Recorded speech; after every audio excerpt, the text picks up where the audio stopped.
Bom dia. Na manhã de hoje, nós vamos estudar em fonética e fonologia do português, as consoantes oclusivas. Na verdade, sobre elas, nós vamos fazer uma revisão do que já estudamos anteriormente. Vamos estudar as consoantes nasais, as fricativas e falarmos também das africadas. Eu acho até interessante, logo após as consoantes oclusivas, nasais, sempre falar logo das africadas. Mas, nesse momento, eu não sei como eu distribuir. Seja como for, é muito importante, porque as africadas, elas têm um comportamento assim, muito semelhante às oclusivas lingodentais, né? Em determinado instante que elas são alteradas por uma pronúncia, uma articulação que nós chamamos secundária, tá bom? Então, na manhã de hoje, aproveitem a aula, eu acho que é uma aula muito interessante, gostosa, boa para discussão, e ao longo da aula se sintam à vontade para fazer grandes questionamentos, tudo que for possível. As perguntas sempre serão bem-vindas, as perguntas não atrapalham o professor, as perguntas ajudam a você a entender ainda mais sobre essas questões da fonética e fonologia. Quando nós conversamos com os professores de letras, é muito interessante o olhar que eles têm da época de graduação, que eles olham, era uma disciplina tão chata, tão difícil, foi um período tão complicado, né? Quando eu estudei fonética e fonologia, e comigo também não foi diferente. Eu sempre tentei, com base até na época que eu estudei, né, letras, e não, no primeiro instante eu não gostei, mas vi uma certa animação da professora em dar aula de fonética, mas confesso que eu estranhava um pouco. No entanto, eu não tenho dúvida que o ensino de fonética, né, o estudo das consoantes, como isso tem repercussão, né? Tem repercussão na fala, tem repercussão na ortografia, tem repercussão em tudo que a gente possa imaginar relacionada à escrita ortográfica da língua, tá certo? Então, nós vamos trabalhar com isso. Eu não poderia deixar de fazer uma referência à estimada professora pesquisadora Thaís Silva, a Thaís Cristóvão Silva, porque praticamente os exemplos que nós colocamos aqui, isolados, de itens isolados, são decorrentes, são extraídos, melhor dizendo, capturados do seu site, fonologia.org, porque eu achei muito bem selecionados. A única restrição que eu faço, mas isso é uma questão pessoal, é você colocar os itens de forma isolada. Interessante, mas eu farei isso também agora. Mas, por exemplo, se eu tivesse mais tempo com vocês, em sala de aula, talvez trabalhando com papel, eu colocaria sempre os exemplos em contextos, porque eu acho que você memoriza melhor, que você contextualiza o uso ali no sentido mais pragmático possível daquela palavra, né? Não fica aquela coisa isolada, como se a palavra fosse unicamente formada só de consoante e vogal. A palavra tem isso, tem essa substância, essa expressão, mas ela se incorpora ao discurso do falante, né? Então, aí é homenagem à nossa Thaís, professora, foneticista, pesquisadora. A obra dela é fascinante, o site dela também. Visitem o site da professora. Quando nós vamos estudar consoantes, quando nós vamos estudar vogais, é muito interessante considerar o que nós chamamos de parâmetros articulatórios. Porque a partir dos parâmetros articulatórios, nós podemos classificar adequadamente aquele fonema. No caso, em tela, as consoantes. Por exemplo, se eu tenho T, D, K, G, se eu encontro G ou T, se eu digo T, se eu digo F, se eu digo P, se eu digo B, qualquer um desses segmentos eu poderei, a partir de parâmetros articulatórios, classificar, certo? Aí você diz, como assim, professor? Por exemplo, eu posso classificar. Isso já é um sentido de normalização, né? De notação. Na verdade, seria o termo mais apropriado, dizer que cada um desses segmentos tem a sua classificação notacional. É uma notação. Então, eu digo T, isolei o T, pronto. T de tudo, T de todo, T de tempo, T de tosco, T de tabela. Então, esse T aí, inicial, se eu isolo ele, coloco ele entre barras, como é que eu vou classificar? Entre barras ou entre colchetes, né? Se eu estou focando a pronúncia, melhor o colchete mesmo. Abra aquele colchete. Aí eu classifico com consoante, oral, né? Ou consoante, oclusiva, lingodental, desvozeada, oral. Então, na hora que eu digo que o T é uma consoante, ó, já comecei a notação, não é vogal.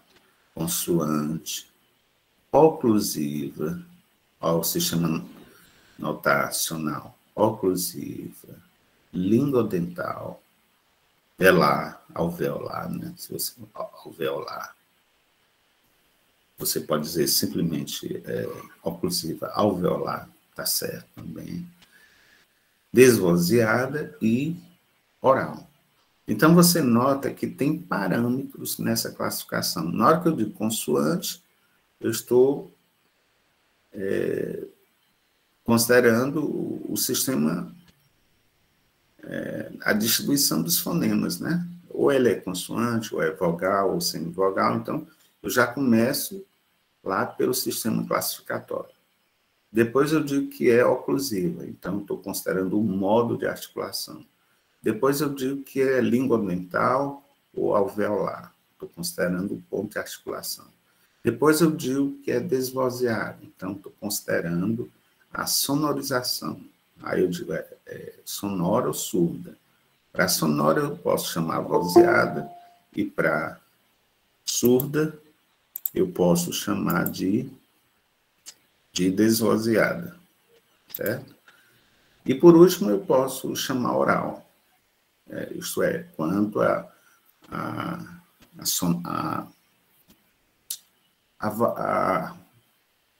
que a gente chamaria, ao sistema vocal, né?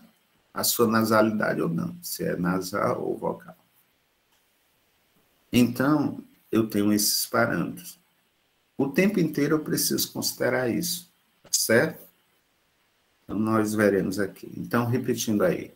A produção ou articulação das consoantes, elas devem considerar o modo ou maneira de articular, o ponto ou lugar de articulação, o vozeamento, isto é, se ela é surda ou sonora, se ela for surda, nós chamamos de desvozeada, se ela for sonora, nós chamamos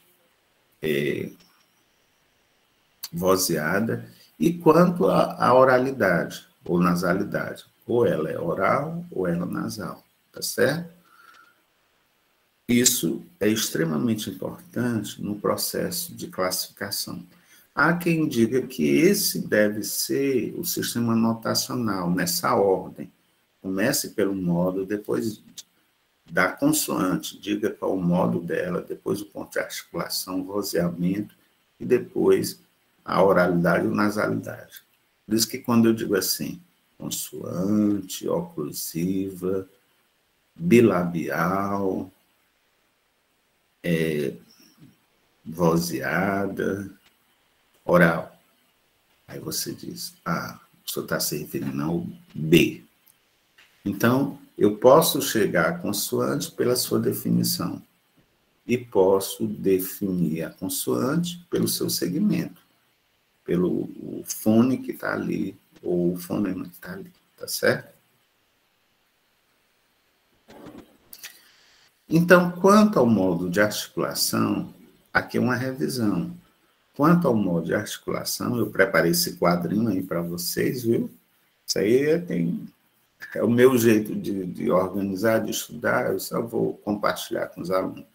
Você vê que normalmente a gente vê esse quadro num quadro grande. Aí os tipos, as letrinhas ficam tão pequenas, né? Os símbolos, melhor dizendo, os símbolos ficam tão pequenos que a gente não percebe. E eu fiz a preferência por isolar, por modo, né? Não, sabe não, eu vou trabalhar os modos e isolar. Então, primeiro modo de articulação, as consoantes oclusivas. Aí vê aí, ó, quanto ao papel das cavidades nasais. No caso das oclusivas, todas, com exceção de me, que ela não vai ser incluída aqui como oclusiva, a Thaís também não coloca como oclusiva, coloca, embora seja oclusiva, né? Mas ela vai ser caracterizada como nasal, por conta da cavidade nasal. Quanto ao modo de articulação, ela pode ser oclusiva, fricativa. No caso aqui, nós estamos revisando as oclusivas, e o papel das cavidades vocais, como eu disse, ou ela é oral ou é nasal. Eu até repeti aqui no quadro, está errado. Então, em cima, papel das cavidades nasais e depois modo de articulação. Mais embaixo entra outro parâmetro ou critério, que é o papel das cordas vocais. Eu coloquei papel das cordas vocais, até me lembrando das gramáticas, mas a Thaís chama de vozeamento. Pronto. Quanto ao papel de vozeamento. Quanto ao vozeamento. Então, quanto ao vozeamento, ela pode ser desvozeada ou vozeada. A desvozeada, conforme eu lembrei, são aquelas consoantes surdas. E as vozeadas são aquelas que, na tradição gramatical, a NGB também, nós chamamos de sonora. E o ponto de articulação? O ponto de articulação, certamente, e o vozeamento, né, é uma parte central no estudo das consoantes. E aí vocês observam que eu coloquei as bilabiais, P, B. Olhem que eu coloquei elas entre colchetes, porque aí eu já estou simbolizando-as com a marca do fone, né? O fone tem a sua representação entre colchetes. Se eu estivesse falando de forma assim mais abstrata desses fonemas, dessas consoantes não pronunciáveis, né? Eu colocaria entre barras, mas aí eu estou falando de segmentos que eu pronuncio. P de porta, B de bola. Então, a dental ou alveolar, ou lingodental, né? Por exemplo, quando eu disse agora há pouco lingodental, eu estou seguindo ainda aquela nomenclatura da tradição das gramáticas normativas. Está errado? Está não, né? Mas, de forma mais específica, essas lingodentais, na verdade, elas são dentais ou alveolares. Vai depender muito do ambiente, isto é, do que está diante da vogal que ela tem pela frente. Então, se o T está diante do A, é uma consoante alveolar. Se o se o T está diante do O, do O, do U, é um alveolar. Mas se o T estiver diante de I, certo? Ele certamente vai ter uma outra pronúncia, dependendo da região, que é dentalizado. Por isso que eu digo assim, tia, se eu estiver no Ceará, você nota que o T está diante do I e produz um chiado, uma palatalização, uma articulação que não é alveolar nem dental, é uma articulação africada, né? Palatalizada. Aí eu digo, uma consoante aí africada, palatalizada. Assim também, se eu estiver em outra região, nessas mesmas condições ambientais, fonologicamente falando, em vez de dizer tia, se eu estiver lá no Rio Grande do Norte, eu vou dizer tia. Se eu estiver no Crato, eu vou dizer tia. Se eu estiver em Pernambuco, eu vou dizer tia. Então, você nota que o aspecto de dentalização, ele se torna muito mais proeminente nesse caso. Tá certo? Então, aí, aqui foi só uma revisão, já que a gente tinha estudado anteriormente essas consoantes. Nós vamos agora colocar para vocês, né, embora a gente não tenha feito com frequência essas transcrições, mas foi basicamente uma escolha minha, né, dadas as nossas limitações remotas, eu achei muito complicado, mas claro que eu não poderia deixar de trabalhar com vocês algumas noções de transcrição. Então, você tem aí transcrição envolvendo, a gente transcreve toda a palavra, claro, mas a gente está focando aqui agora, nós estamos focando principalmente as consoantes oclusivas. Então, você tem aí do lado esquerdo e do lado direito. Do lado esquerdo estão as consoantes oclusivas desvozeadas. Do lado direito, você tem as consoantes oclusivas vozeadas. Então, olhem bem, espero que vocês consigam, né? Eu tentei deixar o máximo grande, o tipo maior, mais amplo. Então, você nota aí, qual a primeira palavra? Pipoca. Depois, prato. Depois, embaixo, planta. Vejam aí que eu estou pronunciando a partir da escrita ou da reescrita fonética. Eu não estou lendo a partir da ortografia oficial da língua. Eu estou lendo a partir da transcrição fonética. Se vocês notarem, tem aí pipoca, prato, planta. Vocês notam assim uma vírgulazinha, um apóstrolozinho em cima? O que vocês notam? Onde é que está situado esse apóstolo? O que vocês observam? Vocês acham que está em cima de quê? Está indicando o quê?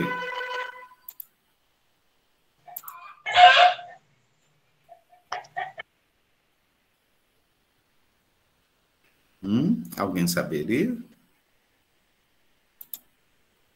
Vocês acham que esse apóstolo está indicando o quê?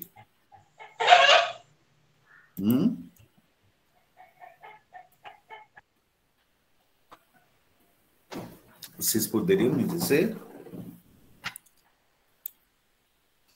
Então, muito bem. Estão apontando, portanto, estão indicando, portanto, a sílaba tônica. Não é verdade? Observe aí, ó. Pipoca. Pipoca. Qual a sílaba tônica? Pó. Então, esse apóstrofozinho antes da sílaba, né, essa vírgulazinha alta, está indicando, nestas palavras todas que vão aparecer aí, sempre a sílaba tônica. Então, ó, professor, agora que eu estou entendendo a importância da transcrição fonética nos dicionários estrangeiros. Por exemplo, você abre um dicionário em inglês, francês, alemão, russo, seja o que for. Aí você vai procurar no dicionário, normalmente os dicionários de língua estrangeira, ao lado deles tem a transcrição fonética. Por quê? Porque a transcrição fonética ajuda você a pronunciar tal qual é naquela língua. Então, aqui, por exemplo, qualquer estrangeiro tem condições de pronunciar adequadamente isso aí. Pois não? Pode falar. Professor, eu fiz um curso, né, eu fiz um curso sobre transcrição fonética. Era um curso de inglês pelo IFCE, daqui de Xanguá. E foi necessário eu comprar um dicionário de inglês com transcrição fonética, porque senão eu iria ficar perdida no curso. Isso. Só para complementar. Não, é isso mesmo. Então, para nós, professores de português, sempre é bom ter um dicionário, né? Alguns dicionários, alguns não, minto.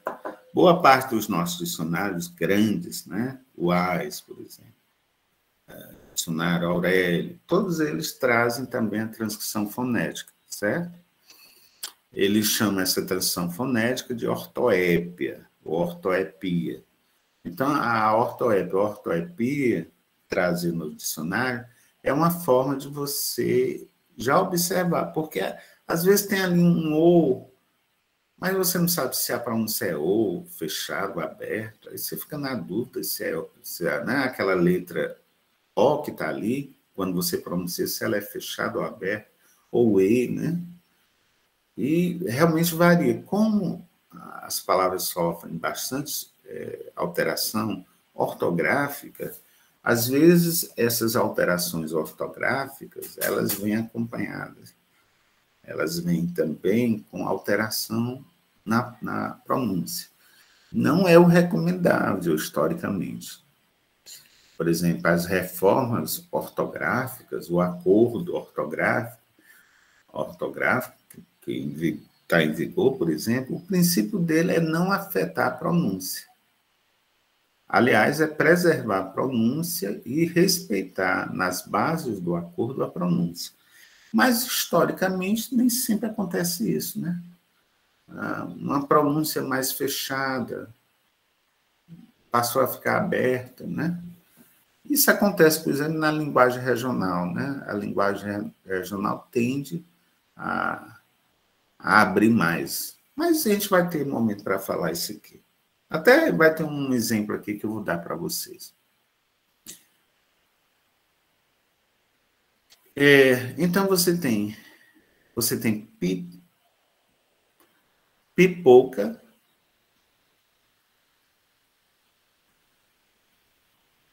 é só um exemplo aí mostrando para vocês. Por exemplo, eu não sei se eu eu teria dificuldade aqui de... Não vou tentar alterar aqui, não, porque senão pode atrapalhar um pouco. Mas, por exemplo, a transcrição fonética faz com que eu pronuncie tal qual está. Então, aí você tem, ó, pipoca. Mas não é a minha pronúncia. Mas é uma pronúncia lá no Rio Grande do Sul. Eu quero pipoca. A gente não diz com o fechado. Na nossa ortoépia, nós dizemos pipoca. Então, esse ozinho, ele já tem que ser aquele ozinho ao contrário, né? Tipo aqui, ó. Observa aí, tem garoto, garoto, garoto, ó, esse ó abertozinho, ao contrário. Então, no caso de pipoca, é a mesma coisa. Esse ó é, na minha variação linguística, na minha regionalidade, esse ó é aberto. Mas eu estou pronunciando com vocês agora de acordo com o que eu estou vendo. Pipoca. Mas alguém pronuncia assim? Pronuncia, vai lá no Rio Grande do Sul, certo? Olhe só para o pipoca, ó. Pipoca, K. Aparece um K. Vejam que esse K, na escrita ortográfica, é representado pelo C.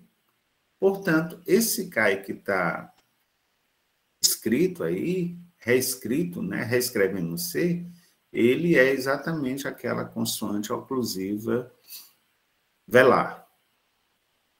Consoante oclusiva velar desvozeada. K, G.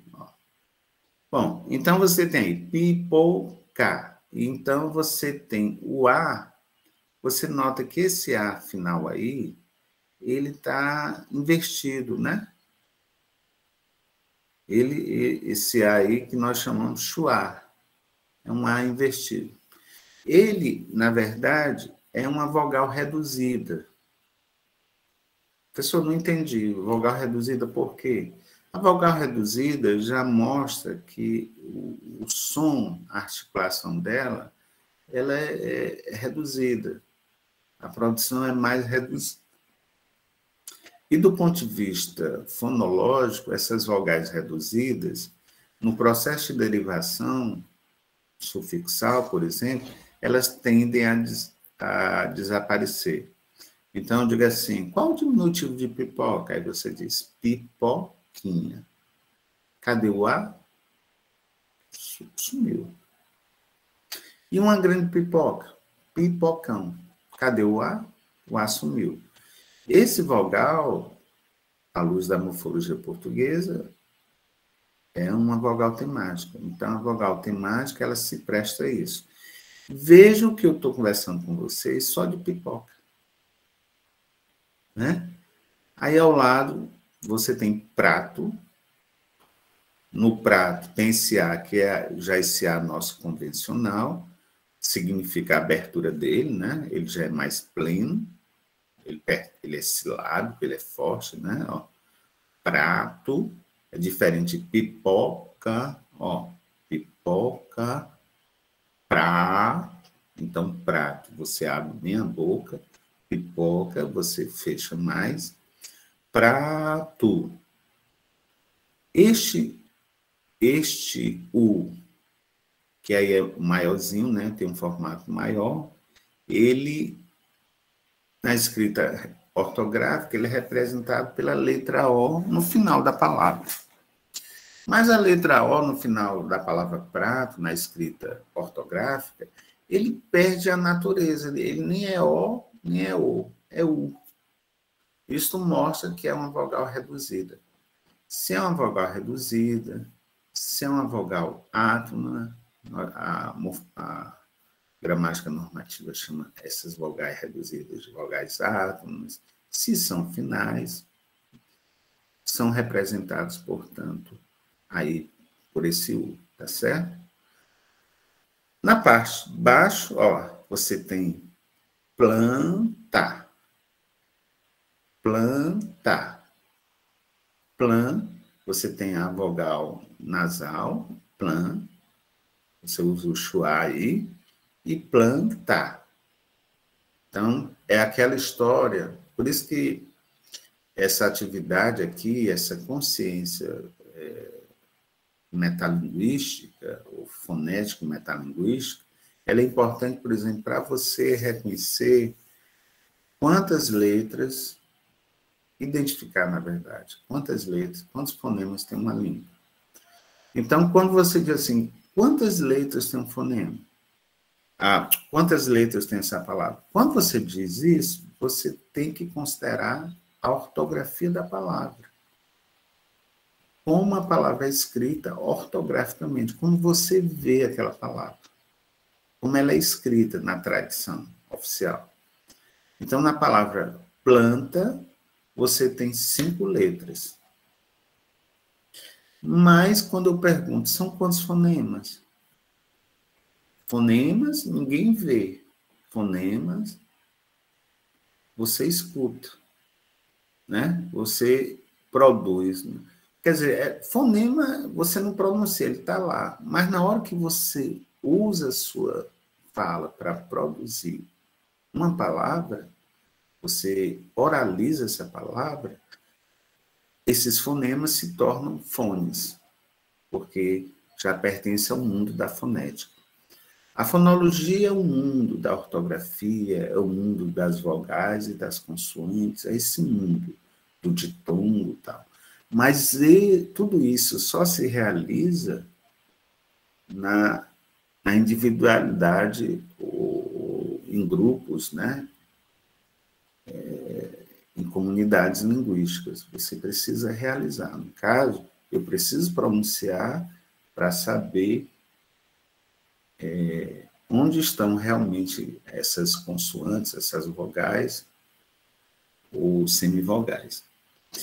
Na verdade, nós não utilizamos essa terminologia aqui para não confundir, colocar muita coisa, nem os grandes autores utilizam.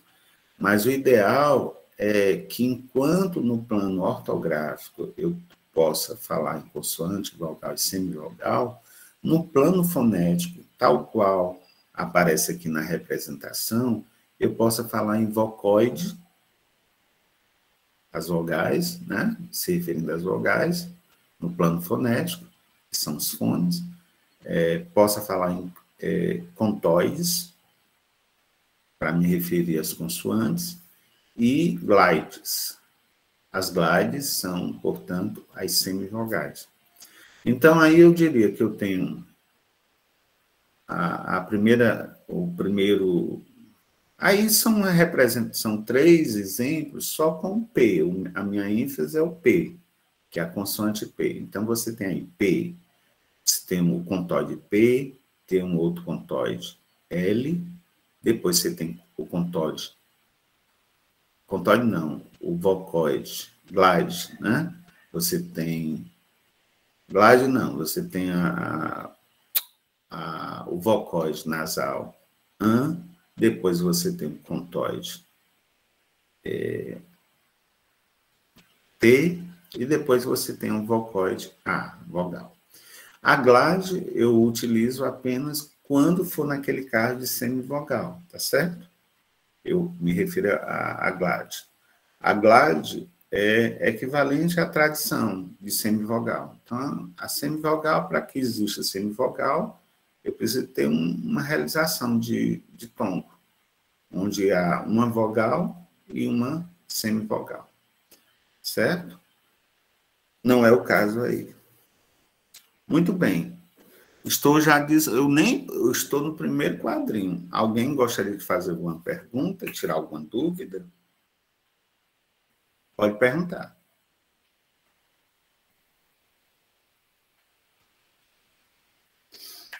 Muito bem. Então, no primeiro quadrinho, o professor quis destacar o segmento P, ou contóide P. Do outro lado, que é uma bilabial, uma oclusiva bilabial desvozeada. Já do outro lado, você tem 3 palavras: babado, brisa e blusa. Não é legal a leitura, né, da transcrição? Então, com esse tipo de atividade que nós estamos fazendo aqui, você vai aprender também a ler dicionário de língua estrangeira. Por isso que a fonética ela é imprescindível para quem quer aprender língua estrangeira. Muitas vezes o aluno, meu Deus, eu não consigo aprender o inglês, eu não consigo aprender o francês, o alemão não consigo aprender. Além de aspectos relacionados à cultura da língua, né? O latim ou grego também vale, né? O hebraico. Quer dizer, além de aspectos culturais da língua, toda língua tem a sua cultura, toda língua tem a sua literatura, mas na parte referente à estrutura, como a transcrição ela vai nos ajudar, como a transcrição vai nos ajudar em aprender a pronunciar adequadamente, certo? Um amigo de longas datas, ele se dedicou muito a aprender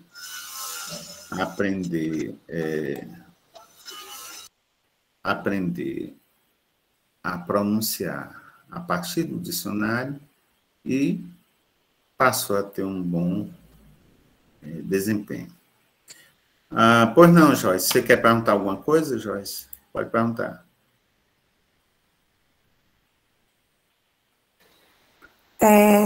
Transcrição fonética, né? A gente vê aí vários segmentos, a gente vê, né? E é como se fosse um filme, o filme do... Como é o nome do filme? Matrix. São códigos. Isso. E é muita coisa, porque são símbolos, né? Não deixam de ser símbolos. E a gente precisa, né, ter a sabedoria de poder distinguir. No caso, não é símbolo, como é o nome, fugiu o nome, que as letras ficam entre barras, como é que a gente chama? Fonemas. Os fonemas, isso. Os fones, né? Os fones. E para a gente depois agrupá-los na palavra para poder pronunciar. E aí, assim, eu não vou mentir, eu tenho uma dificuldade muito grande, porque é como um filme Matrix, vários símbolos fonéticos, né? E tem que estudar muito o alfabeto, né? Se aprofundar bastante no alfabeto. Sim. Para poder fazer as traduções, né? As transcrições fonéticas. Muito bem. Isso é verdade que você coloca, né? Precisa realmente você parar, se dedicar, ter gosto, né? Eu diria talvez ter gosto, né? Você precisa ter gosto, gostar disso. Pois não, Yane? Eu vou completar o que a Joyce disse, certo? Mas eu acho que também é necessário dar um desconto para a gente, né? Porque é aquela velha história que eu sempre repito, a gente não aprendeu isso na alfabetização, a gente aprendeu um outro sistema de como aprender, né? Então, nós estamos aprendendo isso numa graduação, né? Então, querendo ou não, é algo novo, a gente está vendo isso e às vezes você se sente assim cobrado porque você vai ensinar isso para as outras pessoas, né? Você vai passar isso para a educação, para ensinar o outro, né? E quando você não sabe disso, fica meio complicado ensinar. Mas eu concordo com a Joyce quando ela fala, por exemplo, que há a questão do esforço, que você, no mesmo ponto, tem que se esforçar, né? Mas que é fácil, não. Há uma certa dedicação, até mesmo. Eu acho assim que a transcrição fonética, ela vem muito da percepção de se escutar também, né? Ter uma dimensão muito, muito por trás, certo? Daquilo que é propriamente dito, ou seja, é o se escutar, você prestar atenção no que você diz, né? Então, lembra daquele dia que a gente estava conversando, por exemplo, sobre o remédio? Né? Então, assim, eu acho que é necessário você, mesmo errando, ter a consciência de que, poxa, é isso aqui, mas como é que se constitui isso aqui? Aí eu ficava, se acalme. Aí eu ficava tentando pronunciar e entender, né? Mas é isso, eu acho que no cotidiano, quando você começa a entender que as palavras, elas são mais do que propriamente códigos escritos, né? E elas têm muito mais algo intrínseco por trás delas, eu acho que já é o primeiro passo. Exatamente. Perfeito. Bom, as duas falas, tanto a da Joyce e o Ian, são extremamente oportunas, né? Mas alguém gostaria de dar as impressões sobre esse início de conversa? Se sinta à vontade. Alguém, né? Qualquer um. Tem uma dúvida, alguma curiosidade? Fique à vontade. Muito bem. Ora,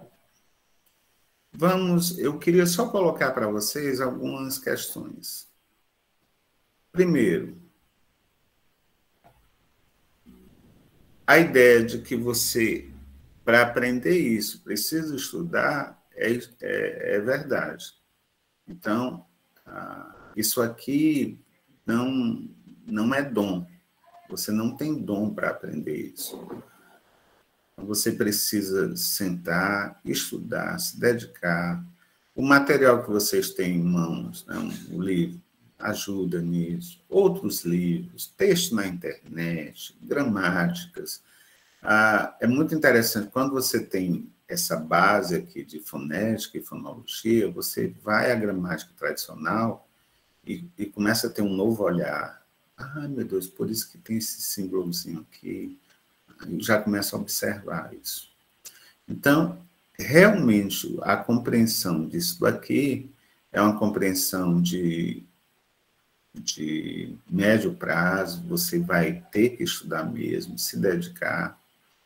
Mas lembre-se que isto, como bem colocou a Iane agora há pouco, isto vai ser material para a sala de aula ou para a formação de professores. Professor, explique melhor. Bom, vou explicar com exemplos. E faço uma pergunta para vocês. Qual a cidade no Brasil que mais se destacou na alfabetização das crianças? Vocês poderiam me dizer? No Brasil? E que chamou a atenção do mundo, né? O mundo reconheceu essa cidade. No mundo. Hã? No mundo. Não, no mundo não, mas no Brasil é a cidade mais importante em termos de alfabetização, e no mundo, nos Estados Unidos, na Europa, todo mundo reconhece essa cidade como uma cidade que é uma referência não só para o Brasil, para a América Latina, para todos os países, inclusive países do primeiro mundo. Que cidade é essa que tem um modelo de educação, de alfabetização, melhor dizendo, que chama a atenção de todo mundo? Professor, em alguns anos atrás, eu ouvia muito se falar em Sobral. Pois é. Pois é, essa cidade continua sendo Sobral. Então, Sobral se destacou tanto na alfabetização que passou a ser uma referência no país. Há um programa nacional de alfabetização do MEC que é inspirado exatamente no modelo sobralense. Aí você diz, onde é que está o segredo? Está exatamente aqui. O segredo deste milagre em Sobral está exatamente em ensinar os professores, desde cedo, a trabalhar com esses dados fonéticos, não fazer uma alfabetização em cima da ortografia, mas em cima da ortografia e da fonética, da língua, né? Em cima da fonética e da fonologia, levar essa base fonética e fonológica para a alfabetização, ou ao menos para os anos iniciais. Então, esses conhecimentos que eu estou passando aqui para vocês são conhecimentos fundamentais para o processo de alfabetização das crianças, certo? Então, as crianças sobralenses, desde cedo, elas são trabalhadas a reconhecerem os fonemas, a pronunciarem os fones de acordo com sua variação, e isso cria um impacto terrível, imediato, durante a leitura.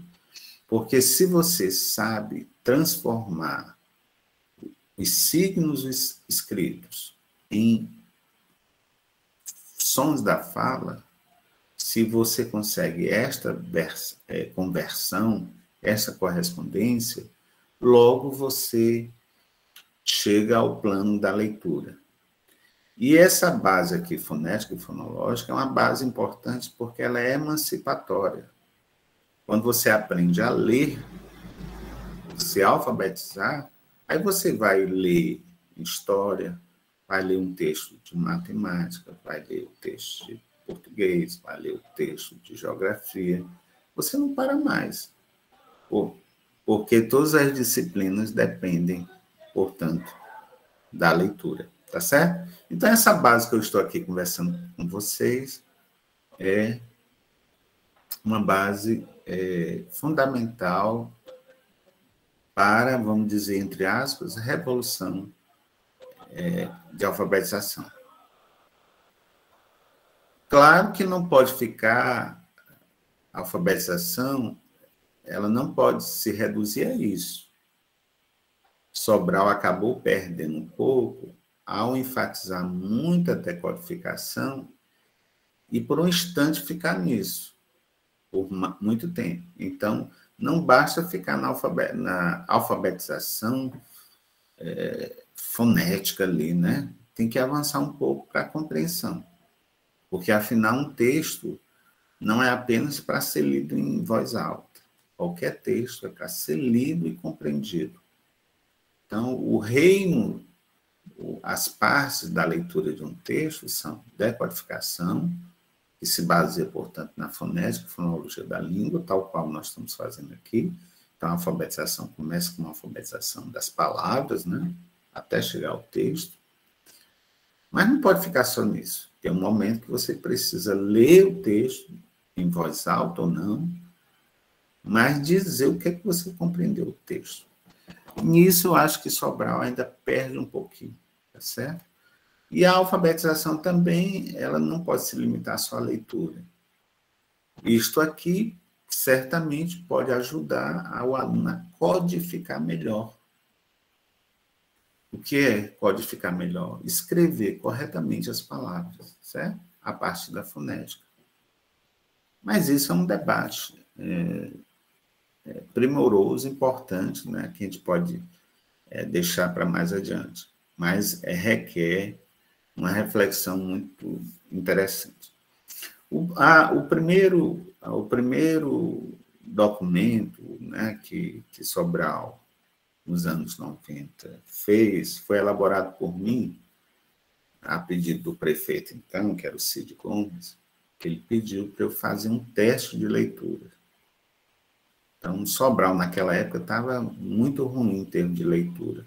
Eu fiz o primeiro teste, eu fiz a parte de português, uma professora Marta fez da matemática.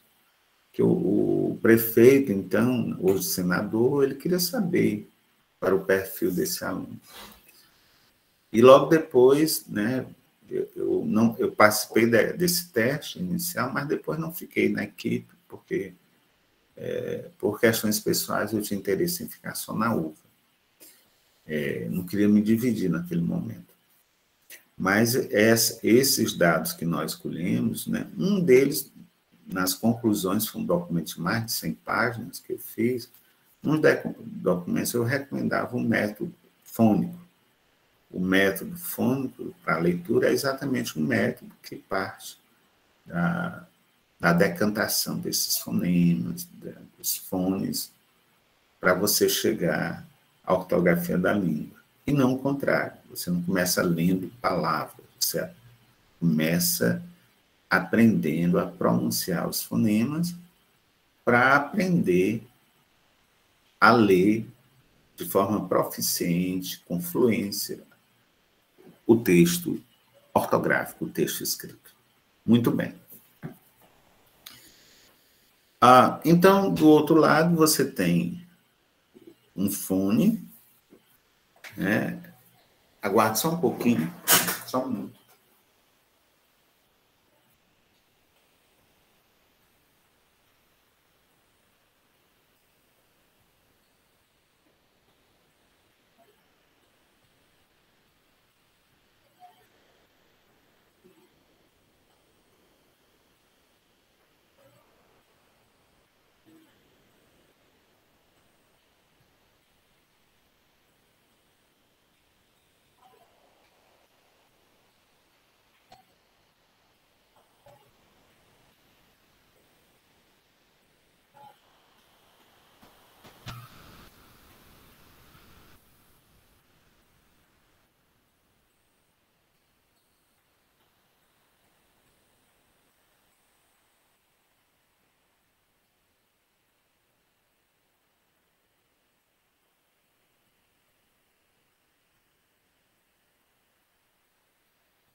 Pronto, voltei. Desculpa aí. Então, tive que ir ao banheiro, né? Então, aqui, do outro lado, você tem babado. Babado, olhem bem. Uma das coisas importantes nesse estudo, vocês colocaram bem agora, precisa estudar muito. Precisa estudar. Como qualquer coisa. Qualquer campo de saber, isso não vale só para letras, não. Vai para o direito, vai para a medicina, qualquer um, você precisa se dedicar. E lembre-se uma coisa, que você vai se dedicar ao longo desses 4 anos, vai ter que ter uma base por resto da sua vida. Por isso que é muito provável que depois de graduado, você querer complementar os estudos, ir aprofundando, fazer cursos de aperfeiçoamento, mestrado, doutorado. Quer dizer, por que eu estou no 3º pós-doutorado? Título não é. Por que eu estou fazendo o 3º pós-doutorado? Para quê? Título não é título, né? Não é buscando mais título. E é buscando o quê, professor? Conhecimento. Tentando aprender. Se eu pudesse, se eu tivesse tempo, se eu tivesse saúde, eu queria fazer uns 30. E quando tivesse vida, eu queria continuar estudando, porque é um mundo, é um universo. Eu não me dedico à fonética, né? Embora eu participe do laboratório lá de fonética de Barcelona, né? Troco ideias com ele. O pessoal de Barcelona é muito, na Espanha, bastante avançado nesses estudos. Eu realmente não sou pesquisador de fonética. Gosto, estudo, fiz pesquisa, mas não me dedico como a Luísa, que é minha amiga na UES, em Fortaleza, que é pesquisadora. Ela passa 24 horas preocupada com fonética. Eu não. Eu fui me dedicar aos culturemas, a fazer interface linguística, literatura, né? Eu trabalho com isso. Mas eu reconheço que é um prato saboroso, certo?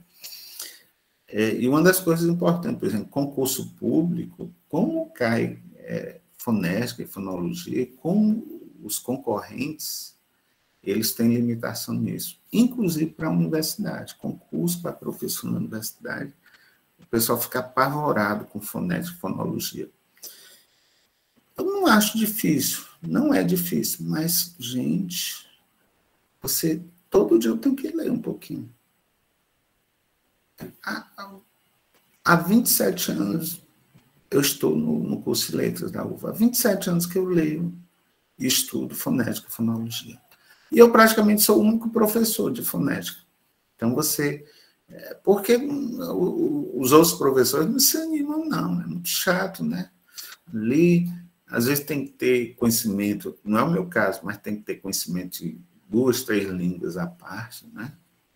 Às vezes requer também conhecimentos de língua estrangeira. A única língua estrangeira que eu conheço bem é o espanhol.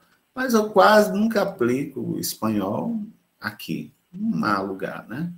Mas nós recebemos na UVA, em Sobral, um professor que era doutor em fonética e fonologia, o Rogério Mestre. Aí ele trazia, ao mesmo tempo que ele dava um exemplo em português, dava um exemplo em alemão, em francês, em inglês. Aí você imagina a riqueza, né? Não é o meu caso.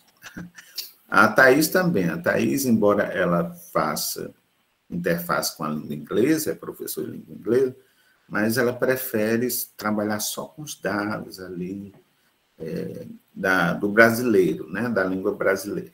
Muito bem. Então, aí você tem babado, tem brisa, tem blusa. Aprendam a olhar, aprendam a observar, que vocês vão aprender a teorizar. A palavra teoria vem do grego, quer dizer aquilo que vem do olhar. Aí eu olho, ó, babado. Eu estou pronunciando de acordo com o que eu estou vendo. Ó. Babado. Babá. Onde é que está a sílaba tônica? Ba. Du. Eu não digo babado, eu digo babado, mostrando que essa letra O, lá na escrita ortográfica, quando eu pronuncio, como é que eu sei que estou pronunciando? Que apareceu entre colchetes. Ó, entre colchetes. Então, esse U, como é que ele está? É um U diferente. Esse U significa que ele é átono. Esse U significa que ele é reduzido. Esse U significa, morfologicamente falando, que é a vogal temática.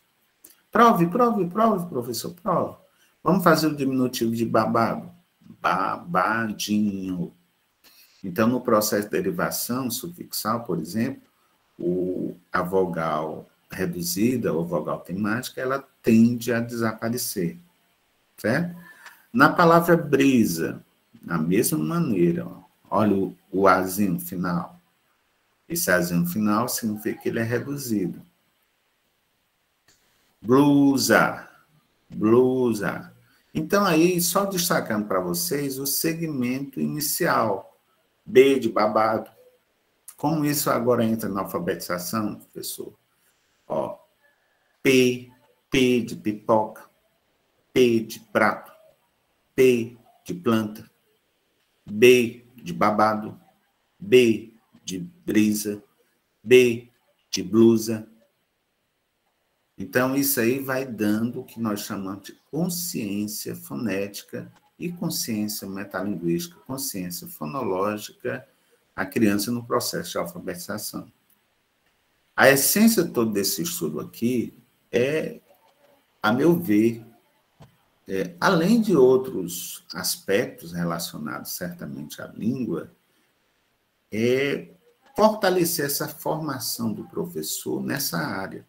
Como nós, profissionais de letras, somos responsáveis pela formação dos alfabetizadores.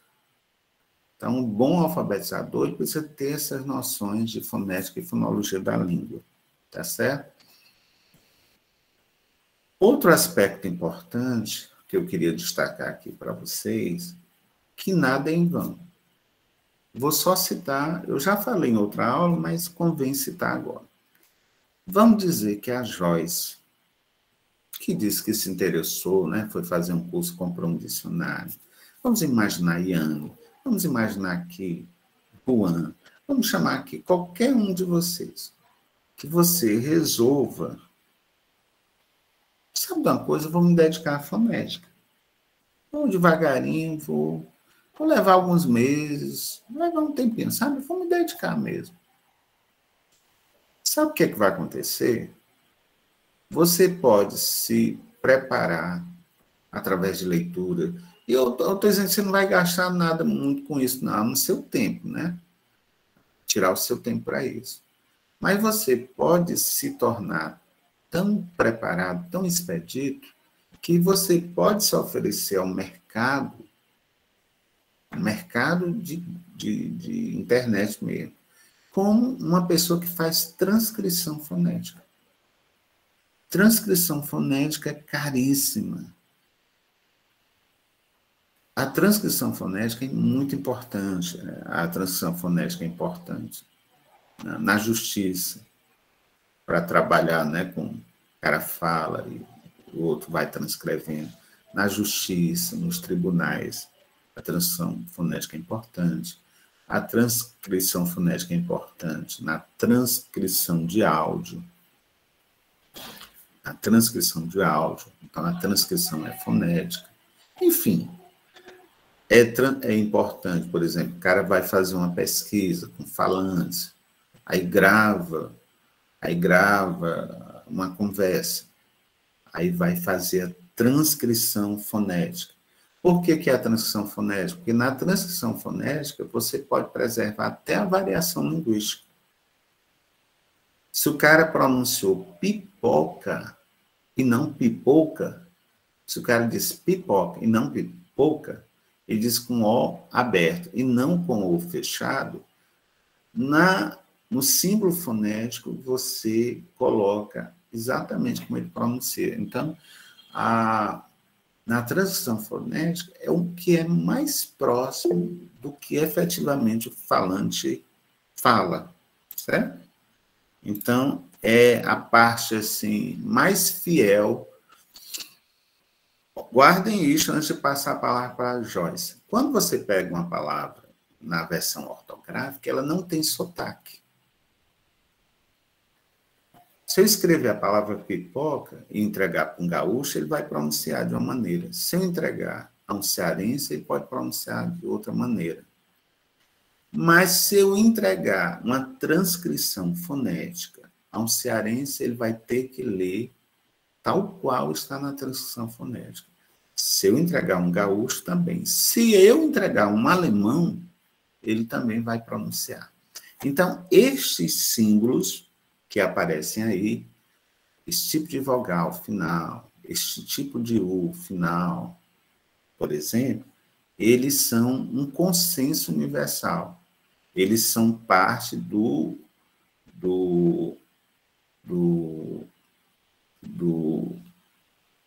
os símbolos fonéticos internacionais, né? Então, o IPA, que é exatamente esse instituto, né, que eu digo, né, é um consenso de foneticistas que criaram todo um símbolo fonético para cada som que vai ser representado na escrita. Então, eles colocam isso e universalizam. Então, se um espanhol ele lê ali uma transcrição fonética, vai pronunciar tal qual. Então, a transcrição fonética ela é unívoca, ela tem um único som, e a correspondência é biunívoca. Para cada símbolo, um som. Certo? Por isso que o som, quando eu digo assim, tia, esse T é africado e tem uma simbologia, tem um símbolo, mas se eu digo tia, ele já tem um T diferente, indicando que é dentalizado, mas se eu tiver talco, esse T também será só o T, indicando que ele é alveolar. Então, os símbolos, eles vão estar indicando, portanto, a pronúncia escorreita que se espera. Pois não, Joyce, pode falar. Professor, eu ia fazer uma pergunta, mas eu mesma, na mesma hora eu encontrei a resposta. Pois é. Qual seria a pergunta, para os demais colegas? Eu ia perguntar, professor, por onde a gente começa a estudar transcrição fonética. Aí, na mesma hora, veio a resposta. Estudar os textos, estudar os materiais que você disponibilizou no guia. Exato. O primeiro passo é esse, é estudar. Primeiro, no caso aqui, a gente está estudando assim... Fonética e fonologia, né? Eu estou indo com calma, né? Não tem como a gente começar a dar transcrição para entender os fonemas. Tem, mas eu acho uma metodologia arriscada, né? Então, aqui são passos lentos, a gente vai aos pouquinhos. O ideal, por exemplo, se tivesse fonética 2, fonética e fonologia 2, aí seria só transcrição, com certeza. Certo? Mas, para você fazer uma boa transcrição, você tem uma base. Porque a transcrição, o que é? São duas coisas, Joyce, na transcrição. Tem hora que você precisa decodificar, que é da representação fonética, você dá uma representação ortográfica. Tem hora que é isso, certo? Que é o caso aqui, né? Eu dei a representação fonética e a gente traduz, é como se fizesse uma tradução. Tem outra hora que é a codificação, isto é, você escuta e coloca na transcrição fonética.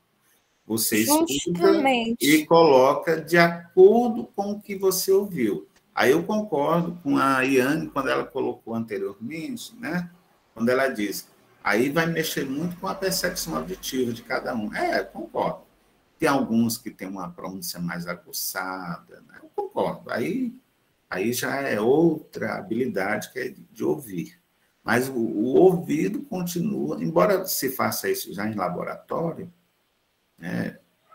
os espectrogramas fazem isso já, mas certamente o ouvido humano é talvez o melhor aparelho para você transcrever, melhor dizendo, você codificar o que você escuta foneticamente. Codificar, justamente.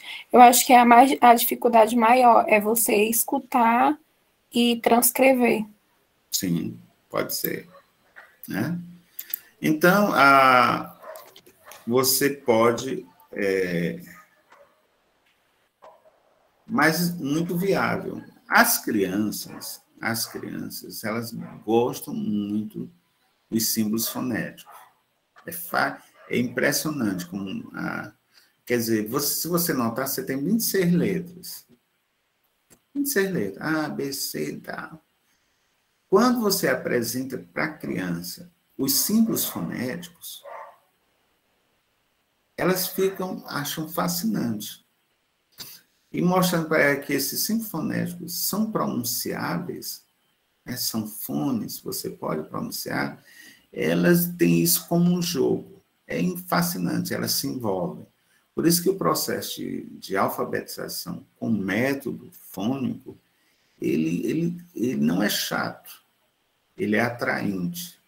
E a criança logo decanta o mundo letrado. Então, não existe nada mais fascinante, maravilhoso, do que o momento da alfabetização, né? Você olha para um lado, olha para o outro, olha para o mundo letrado e começa a dizer o que está vendo, né? Então, se as crianças percebem esse poder mágico, essa magia que a fonologia fonética dão à pessoa, elas se envolvem muito, se torna um ensino significativo, né? Ele é muito mais significativo, a meu ver, do que repetitivo. Ele é desafiador, é fascinante.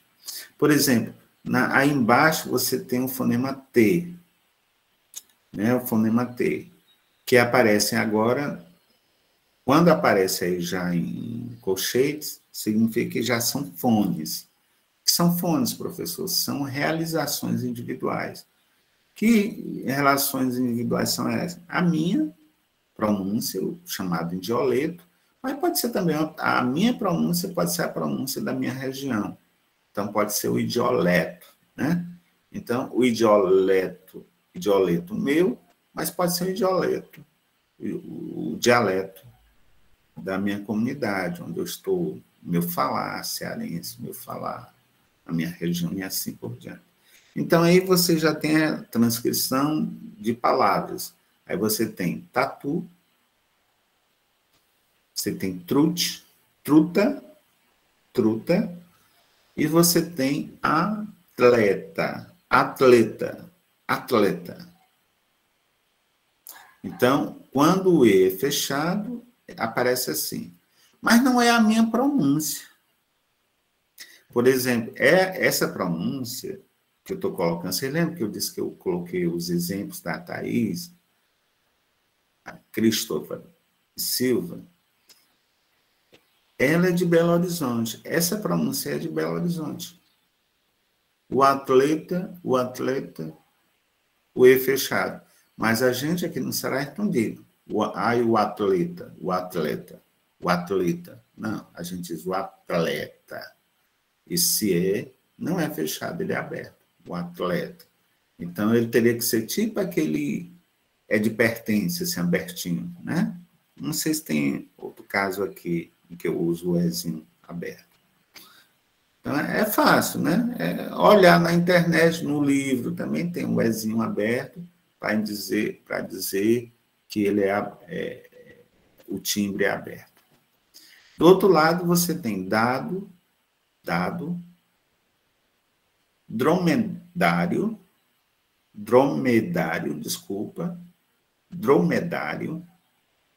e você tem aí, que palavra é essa? Quem é que adivinha? Depois de dromedário, embaixo, que palavra eu tenho? Quem me descobre? Dente. Dente, exatamente. Não é fascinante? Dente. Olha o em nasal, olha o i nasal, mas olha o t, dente. Dente. Não está aí dente, está dente. Aparece aí, portanto, a africada. A africada, né? A consoante africada. Tch, tch, tch, tch. Ela é chiante. Dente, tch, tch. Mas por que que ela tem pronúncia tch, tch? Porque ela está diante do i. E do i final, desse i átomo, desse i reduzido, desse i vogal temática. Lá embaixo você tem caque, cravo. Será que a minha pronúncia é cravo ou cravo? É fascinante, não é? Então você nota que não é certo cravo nem cravo. Os dois estão certos. Porque sobre a pronúncia não pode ter juízo de valor. A pronúncia correta é cravo ou cravo? Não. Se eu tiver no Ceará, eu vou dizer cravo. Mas se eu tiver em Belo Horizonte, eu vou dizer cravo. E qual o mais certo? Não pode ter o mais certo. Porque é o falante. Isso não é ortografia.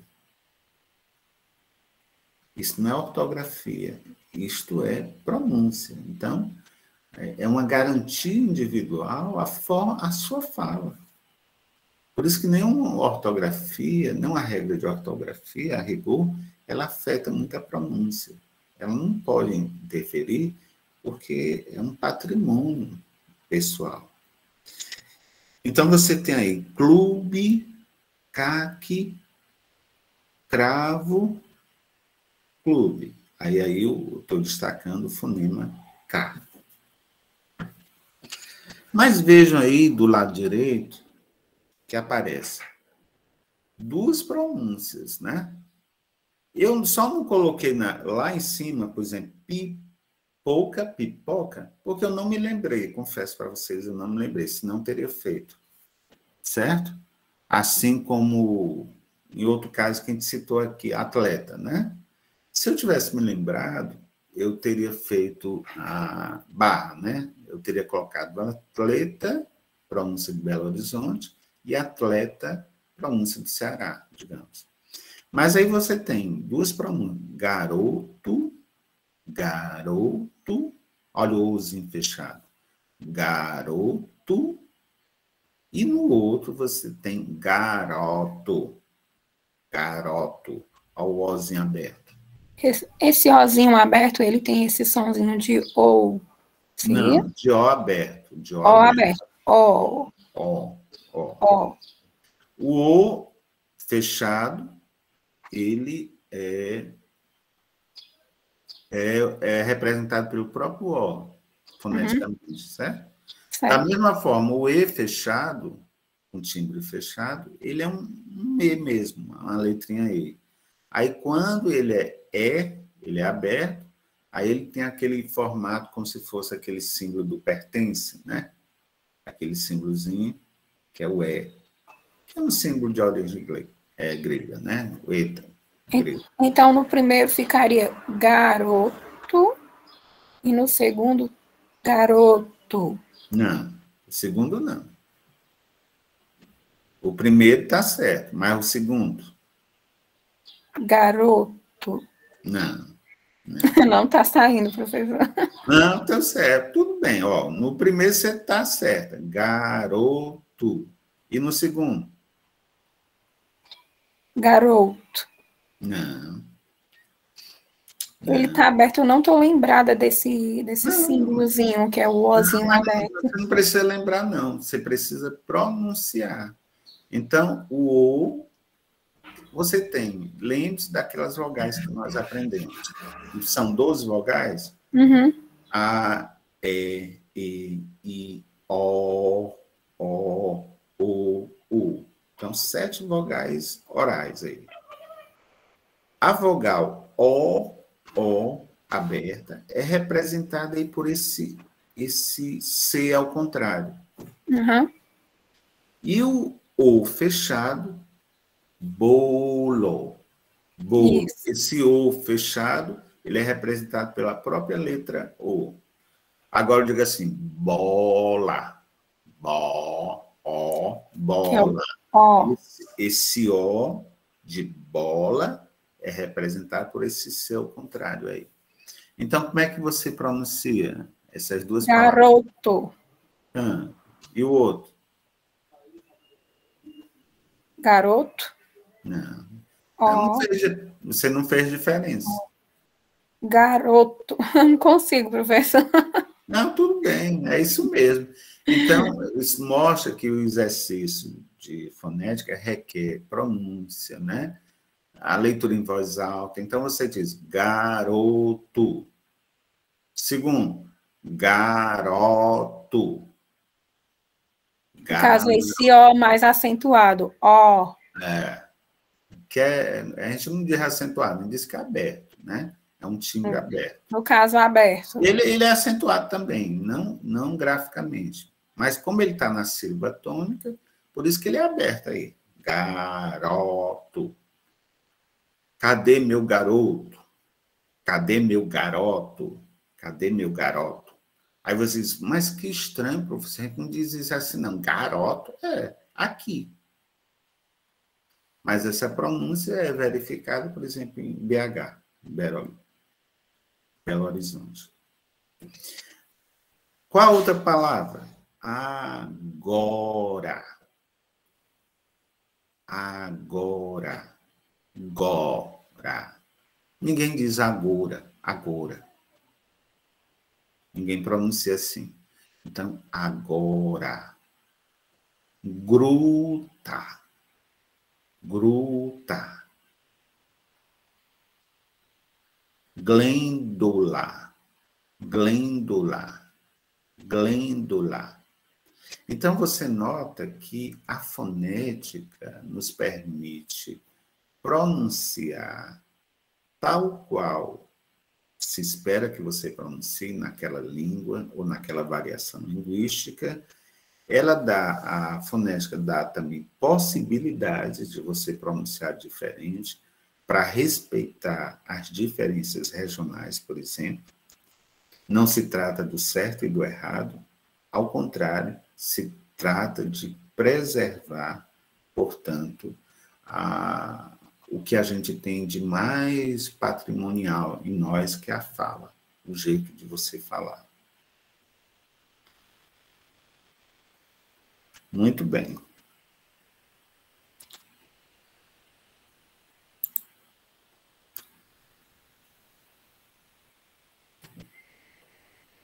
E aí, diante do fato, o que é que vocês acharam de tantas informações hoje?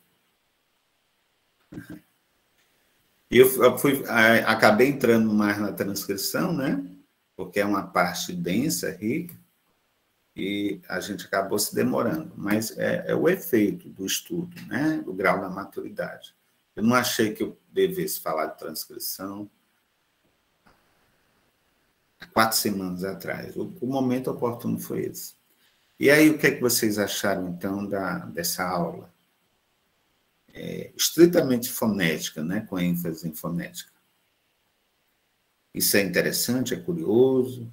Quem vai se tornar foneticista aqui? Professor, eu gostei dessa aula de hoje, nessa parte final, porque ao longo das outras aulas anteriores, né, nós estudamos separadamente, né, os sons, as classificações, e aí quando a gente vê dentro da prática, já muda as concepções, muitas vezes fixa até melhor, né? Eu não me arriscaria a atuar nessa área, eu acho que exige muita responsabilidade, mas é muito interessante mesmo e rende muito estudo, muitas pesquisas ainda, para a gente aprender mesmo essa parte. Eu concordo, Fernando. Quando você pega... Você imagina, eu dei um exemplo dentro da palavra, E quando a gente coloca o texto inteiro? Né? Depois eu posso trazer exemplo, um exercício que a gente vai fazer transcrição, vai fazer uma leitura de toda a transcrição fonética, certo? De tudo que aquilo foi transcrito. E depois faz a versão, a tradução, digamos, para o português ortográfico, né? Para o português na ortografia. Eu acho, ao contrário, né, Fernando? Enquanto a gente está nessa fase de graduação, é uma fase para a gente arriscar, para apostar, tá certo? Vale a pena apostar. E quando é que você vai apostar? Né? E quando é que você vai apostar? Qual será o caminho para apostar? Você vai deixar de apostar e vamos ficar só nas coisas mais simples? Eu diria para você que a fonética e a fonologia é a parte mais científica da língua, né? Porque ela vai nos permitir fazer pesquisas, ela vai... É um mundo, ela vai nos ajudar a trabalhar com terapia de fala, certo?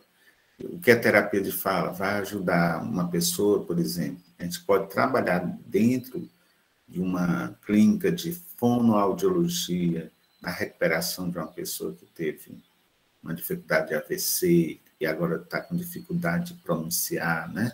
Aliás, que foi acometido de AVC e agora está com dificuldade de falar. Então, o papel do foneticista, do linguístico é importante. É importante na terapia da fala. Em Libras, a fonética é importante. No fórum, na linguagem forense é importante.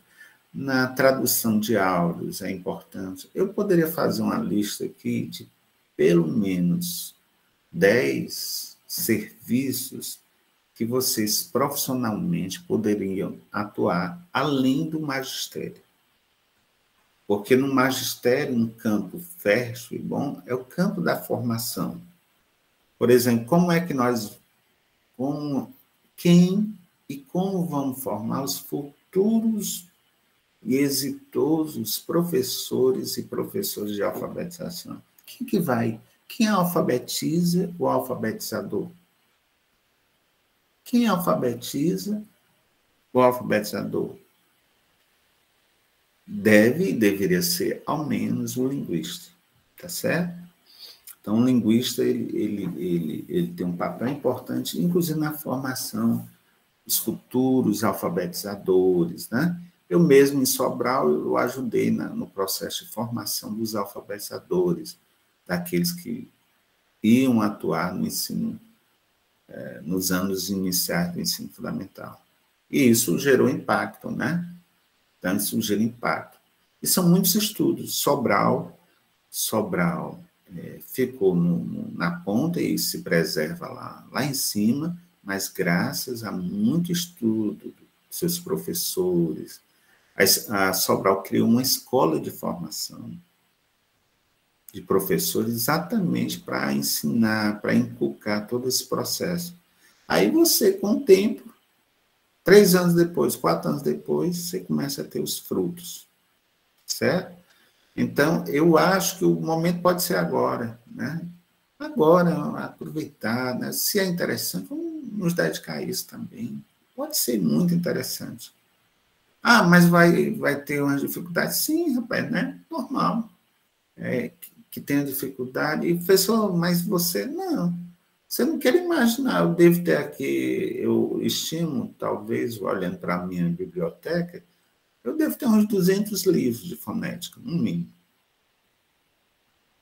Alguns deles eu li bem, né? Outros estão me apontando aqui que eu vou precisar reler, né?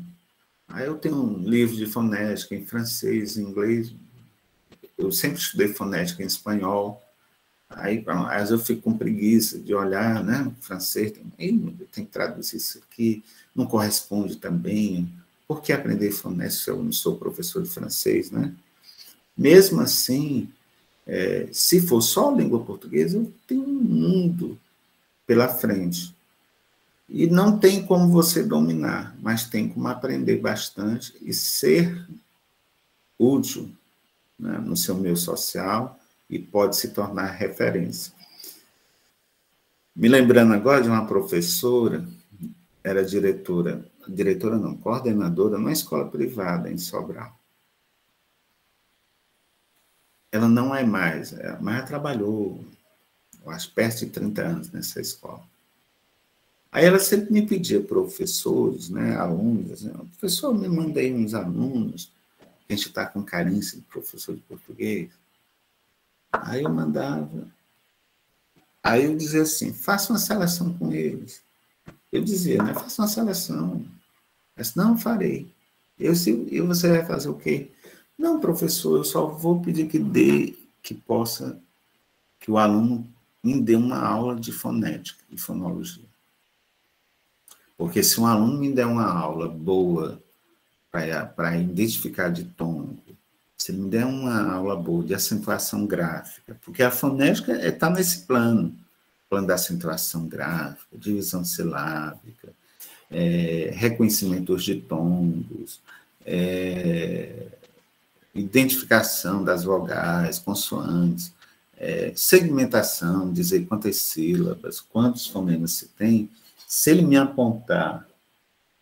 apontar essas coisas, eu não tenho dúvida que ele será um grande professor de português. Então, essa professora usava como critério seletivo o conhecimento de fonética e fonologia. Pode ter certeza. Ter conhecimento de fonética e fonologia já é um filtro a favor de quem se submete a um processo de seleção. O cara é logo admirado. Foi se dedicar à fonética e fonologia. Foi. Não é para se tornar foneticista, não. Nem eu me tornei foneticista, né? Eu não sou pesquisador, trabalhar com os grandes. Eu conheço, né? Não sou um foneticista. Mas é bom para dialogar, né? Quer dizer, como estudioso, como professor, eu posso dialogar com o alfabetizador, eu posso dialogar com o fonoaudiólogo, eu posso dialogar com o neurologista, eu posso dialogar com qualquer um que tenha como pano de fundo questões relacionadas aos sons da fala. Tá certo? Muito bem, era isso que eu queria passar na manhã de hoje para vocês. Mais alguma pergunta, mais uma colocação? Muito bem. Não tendo mais... Professor, pergunta importuna. Pois não. Se a gente fosse fazer um trabalho científico, porque eu também me interesso pela área de fonética e fonologia, né? A gente sabe que não é fácil, mas se você se dedicar, você consegue fazer um bom trabalho.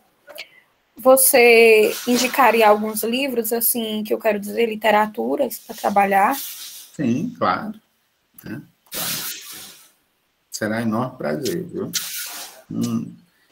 Literatura é em um segundo, né? Tem muita coisa. Mas eu até diria uma coisa, Joyce.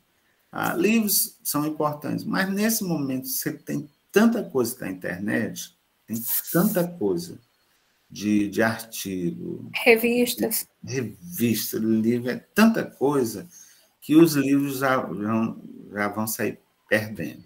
Qual a vantagem de ter o livro? É ter algo nas mãos para você mobilizar, deitado, em pé, do jeito que você quiser. Eu amo me apropriar dos livros. É bom demais. Você sabe disso, você compra livro, né? Mas é bom. Claro, é melhor ler o livro tocando as páginas, como você está fazendo o Xeon, do que ficar lendo eletronicamente, eu concordo. Então, mas, na verdade, o que se tem já de artigos na internet, os manuais eu fico fascinado pelos manuais de fonética que eu encontro na internet, porque eles são elegantes, poucas páginas, 100 páginas ali, mas dizem muito, né? Eu admiro muito aqueles autores. Eu mesmo que sou... eu escrevi um livro sobre fonética e fonologia, não publiquei, mas eu escrevi esse livro, ele é até longo, tem mais de 200 páginas. Por isso que eu não publiquei, porque eu preciso revisar adequadamente. Aí, quando eu vejo um livro com 90 páginas, 100 páginas sobre fonética, eu falo, ai, meu Deus, como o cara conseguiu, de forma tão elegante, dizer tanta coisa em menos páginas, né? Eu sou mais exagerado, eu vou, aí, ixi, não encerro nunca, porque é uma forma de me apropriar do saber e falar muito. Mas,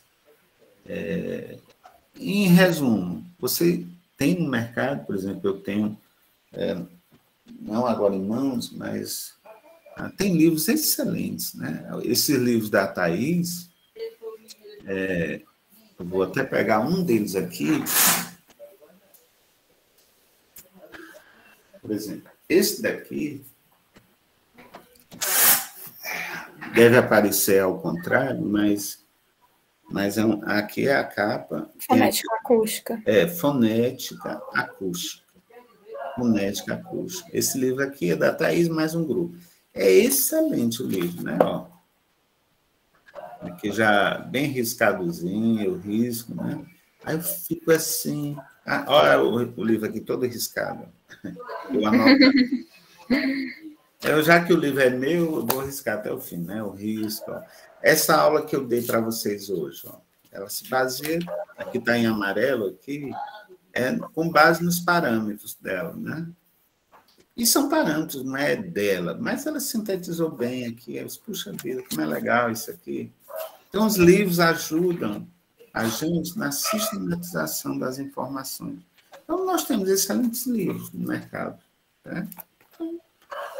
Mas a mesma Thaís tem um site riquíssimo. O site dela é tão bom como o livro. A mesma Thaís tem muitos artigos, tem um Instagram, tem não sei o quê. Então, são outros suportes além do livro em papel. Mas, caso você se interesse, claro, eu passo uma lista enorme de pelo menos uns 20 livros, né? 15 livros. Ok. Você vai ter gosto, né? E nós temos cearenses estudiosos de fonética, como o Zé Rebouças Macambira, já falecido, que tem livros excelentes, né? Só sobre o sistema fonético. Porque quando você vai estudar o sistema fonético, você tem que estudar aparelho fonador, essas coisas, mas aí diz, vai ter que estudar aparelho fonador, isso é biologia, Por isso que a fonética, às vezes, é questionada. Peraí, a fonética é mais biologia ou é mais linguística? Não é biologia, não. Pois não é biologia, não. É língua. É língua, pronto. Porque tem gente que diz que língua pertence ao campo. Se a gente for pegar um médico, eles não, língua, quem estuda língua somos nós, médicos, né? A língua mesmo física. Aí, se for a um outro profissional de saúde, não, é a gente. E a gente estuda a língua na perspectiva do idioma, né? A gente estuda também essa língua e recorre. Na verdade, a língua é uma ciência, né? A língua é uma ciência. É um objeto dessa ciência, né? Muito bem. Oi, pessoal, um grande abraço, né? Estamos aqui. Olha aí, tem uns comentários aqui. Tão novo, já com 3, é um orgulho ter você como professor. Tão novo já com 3, o que é a Joyce? Eu não entendi aqui. É para quem isso aqui? Você. Mas tão novo já com 3, o quê? 3 doutorados. É que eu escrevi rápido e não coloquei. Um doutorado, né? Eu estou no 3º pós-doutorado. É pós-doutorado. Pós-doutorado. Depois de doutor. Na verdade, pós-doutorado você faz, ele é anual, né? Eu fiz um na Federal da Bahia, outro na Federal da Fortaleza, e o outro que eu estou fazendo, que é o 3º, espero concluir no próximo ano, 2022, se Deus abençoar.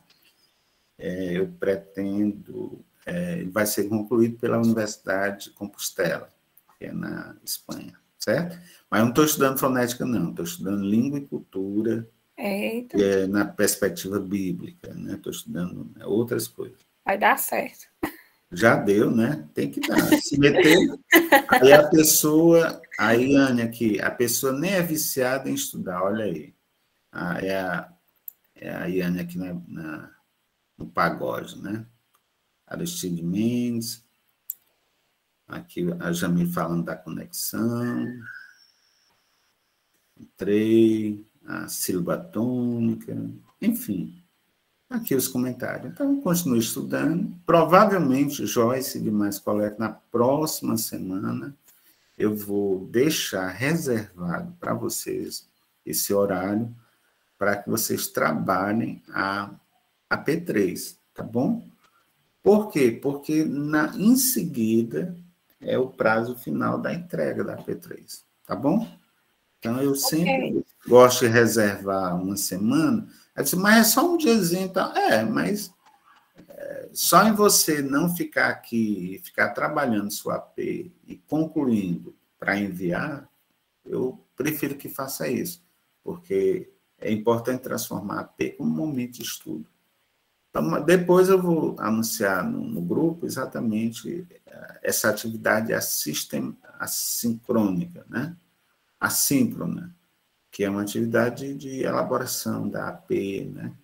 Para que vocês entreguem na data certa. E não deixe de entregar na data certa, porque a gente já está no último mês. A gente já está no último mês da nossa disciplina, né? E terminando bem, né? Terminando com tranquilidade. Pois tá bom, bom dia a todos. Bom dia. Tchau. Bom dia.